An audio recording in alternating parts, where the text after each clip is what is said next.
Ok, seja bem-vindo a mais um Comente Bíblia. Hoje nós iremos dar seguimento aqui na segunda carta de Paulo aos Coríntios. Ele está falando sobre o serviço dele no Senhor e sobre as revelações e o espinho na carne. Nós vamos falar sobre o espinho na carne, começando sobre o espinho na carne, vamos seguir até o final da segunda carta de Paulo aos Coríntios. Fica comigo aí.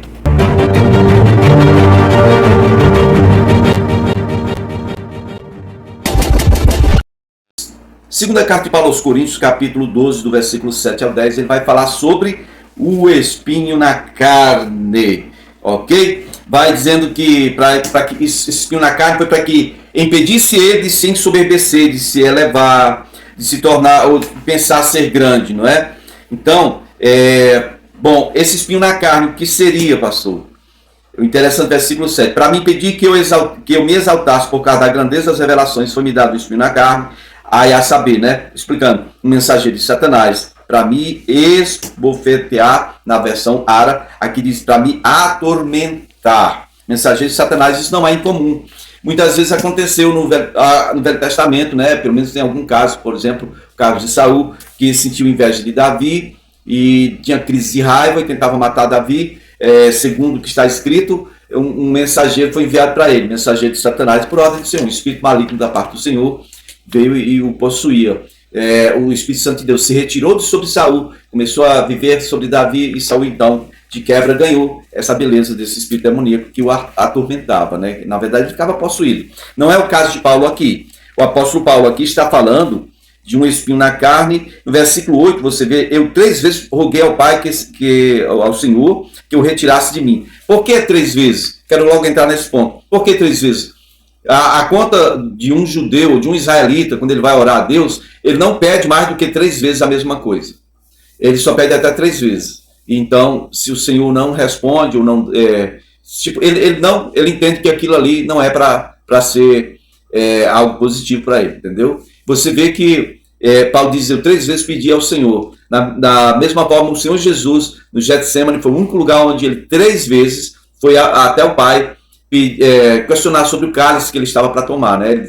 Ele disse ao Pai: Senhor, Pai, esse cálice é muito amargo, se for possível, passa de mim, mas cumpra a sua vontade, não faça a minha vontade. Mas 3 vezes ele foi somente 3 vezes, não 4, não 2, 3 vezes é o limite, e ele só faz esse tipo de oração quando já está no limite. Então eu creio que Paulo aqui estava no limite com esse espinho na carne que o fazia sofrer tanto, né? Tá certo? Eu peguei aqui uma referência de espinho na carne, tá lá em Números, capítulo 3, no versículo 5, você vai ver aí, Números 3, 5, sobre a questão de se vocês não derem cabo deles, tal, eles serão para vocês como aguilhão. Aguilhão, então, é um negócio que traz dor. É um negócio, é uma dor aguda, é como se algo estivesse te perfurando, uma agulha estivesse penetrando em você constantemente, né? Ora, também Gálatas capítulo 4, do versículo 13 ao 15, você vai ver alguma coisa relacionada com esse espinho na carne, na vida de Paulo. Vamos lá, Gálatas 4, no versículo 13 diz assim: como sabem vocês, né, como vocês sabem, foi por causa de uma doença ou de uma enfermidade que eu lhes preguei o evangelho pela primeira vez. Embora a minha doença lhes tenha sido uma aprovação, vocês não me trataram com desprezo ou desdém. Pelo contrário, receberam-me como se eu fosse um anjo de Deus, como o próprio Cristo Jesus. Diz versículo 15, preste atenção. O que aconteceu com a alegria de vocês? Eu tenho certeza que, se fosse possível, vocês teriam arrancado os próprios olhos para dá-los a mim.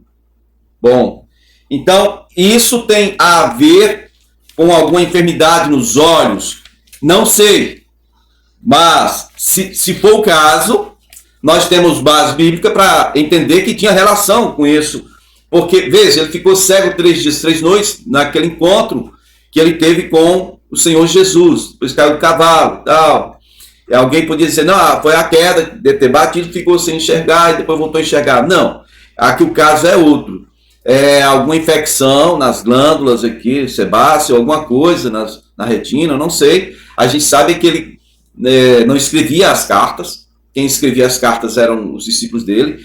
Eles, geralmente, Paulo e fulano, a igreja que está em tal lugar. No final ele dizia, olha, próprio punho, em alguns casos ele fazia isso, né? Escreva a saudação, ou término, a conclusão aqui, de próprio punho. Veja com grandes letras vos escrevo, né?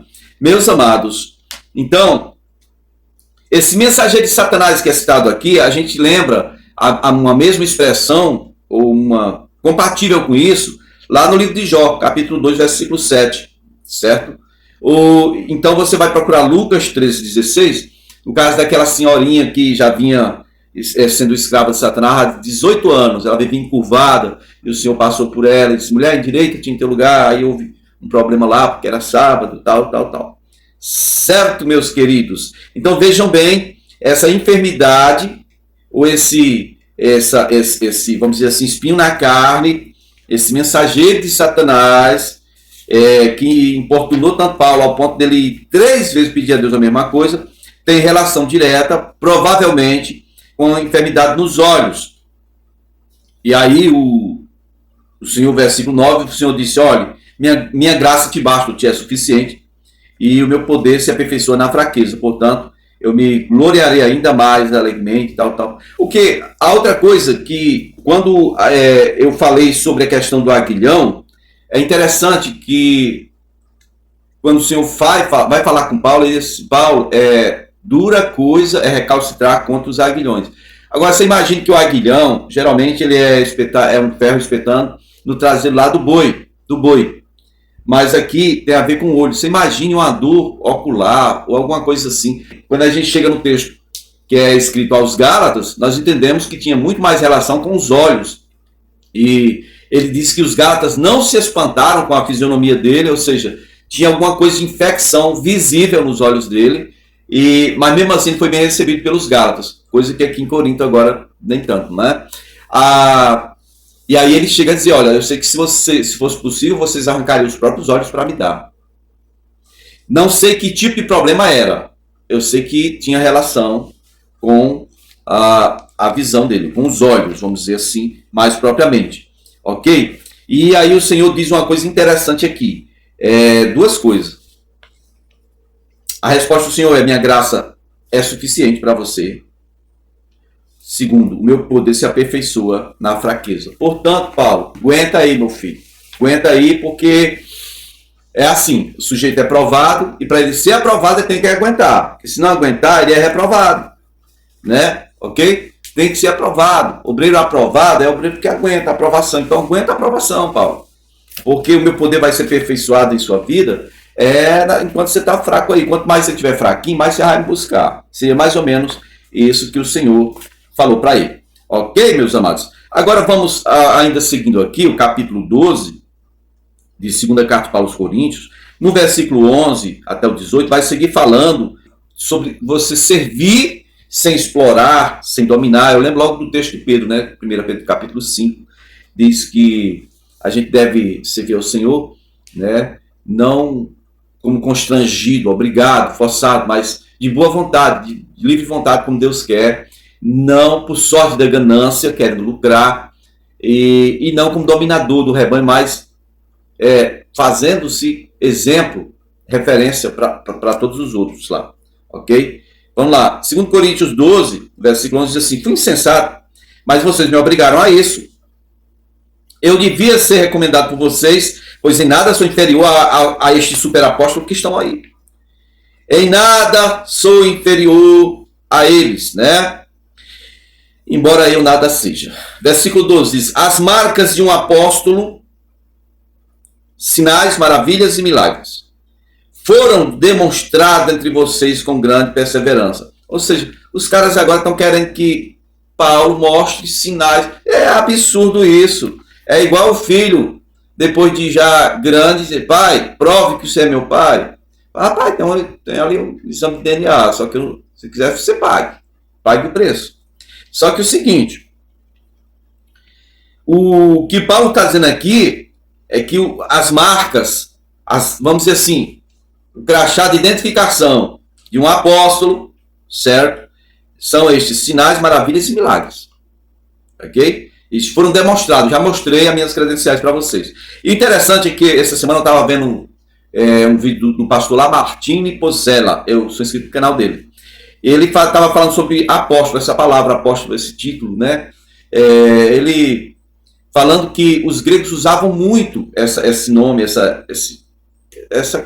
palavra apóstolo, mas era empregado para alguém que é tipo um arauto do rei. Era alguém que tinha que levar uma mensagem do rei para longas distâncias. Alguém que tinha que passar por várias regiões levando a mensagem do rei. É tipo um arauto do rei. O apóstolo seria esse que vai levar a mensagem do rei a muitos outros lugares, nações. Por isso é que Jesus chama os 12 de apóstolos, aqueles que vão levar essa boa nova do evangelho às demais nações. E agora Paulo está dizendo o seguinte: ei, eu como apóstolo fui enviado pelo Senhor, e a prova de que eu sou um enviado, e a palavra quer dizer isso, a palavra apóstolo quer dizer enviado, né?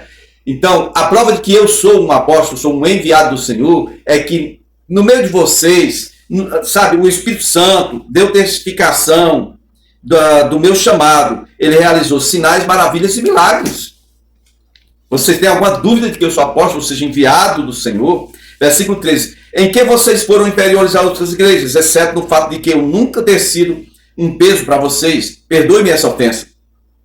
Agora estou pronto para visitá-los pela terceira vez. E não lhes serei pesado, não serei um peso para vocês, porque o que eu desejo não são os seus bens, mas eu desejo vocês mesmos. Além disso, os filhos não devem ajuntar riqueza para os pais. Isso é o contrário. É os pais que devem tesourar ou juntar riqueza para os filhos. Assim, de boa vontade, por amor de vocês, gastarei tudo o que tenho e também me desgastarei pessoalmente. Visto que eu os amo tanto, devo ser menos amado? Seja como for, não lhes tenho sido um peso. No entanto, como sou astuto, eu os prendi com astúcia. Porventura, eu os explorei por meio de alguém que eu enviei até vocês? Recomendei a Tito que os visitasse acompanhado de outro irmão. Por acaso Tito os explorou? Não agimos nós no mesmo espírito? E não seguimos nós os mesmos passos? É isso aí. Em outras palavras, se eu não explorei vocês, será que aqueles que eu enviei teve a ousadia de explorá-los, de ser um peso para vocês? De forma alguma. Bom, queridos, aqui está o fim desse segundo vídeo. Por favor, se você ainda não é inscrito, se inscreve, divulga nosso trabalho. Valeu, te agradeço.